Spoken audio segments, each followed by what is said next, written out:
Hi, fans of high quality entertainment. I am ranking and reviewing all of David Bowie's studio albums, and up next is One Outside. And it's also the longer title for it is the Nathan Adler Diaries, a Hyper Cycle. And this is from 1995. Before I started this series, I had played this a few times off and on, but it's never been one of my favorites. This most of the songs I really do like. What I don't like about it is the segues with the little stories and everything. Just for me personally, I'm not into concept albums for the most part. It's I just want to listen to the songs, right? I don't want to follow a story on an album because, and especially something like this, which I don't understand. I don't know if other David Bowie fans understand the whole premise of this, but I'm just there are certain albums like Pink Floyd's Dark Side of the Moon. I can follow the plot for that. um, so yeah, the segues and what you have your main songs, and then a few times throughout the album there's these little minute or so segues with uh, these funny voices that are like computerized funny voices that are kind of annoying, actually. I every time I listen to this album, I listen to it all the way through, even the little bits that really annoy me. But I will admit, the last couple of times I played this, I skipped those because I just don't like them. So this, I think, was a little bit, or maybe a lot, inspired by uh, Nine Inch Nails, a band that I've heard them, of course, but never really been that interested in their music. And so it starts out, the intro, Leon takes us outside. That's one of those little snippets. I like it though. It kind of gets you into the album and the counting down and everything. And then the next song is Outside, which is good.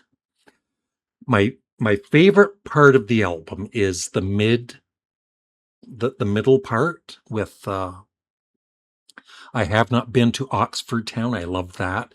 No Control. I love that song so much. And I love David Bowie's, is it a baritone, the low voice? When he sings low like that. It's just so cool. And then the other songs, Halo Space Boy, I like. Uh, the Heart's Filthy Lesson is really good. We Prick You is okay. I really like Through These Architects' Eyes, which is near the end of the album. And then the other thing about it,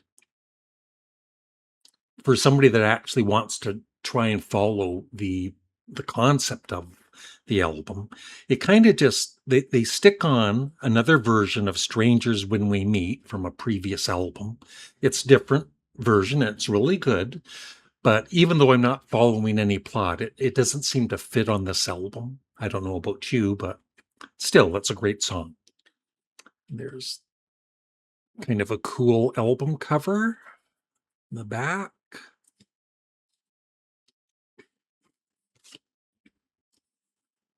There.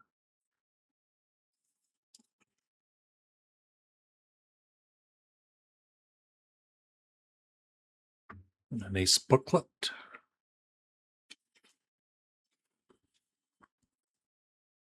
Very 90s computerized graphics, but it's cool. And see, something like this,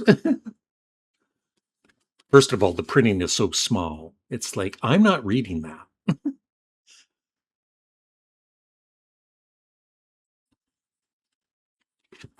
I just want to listen to the music.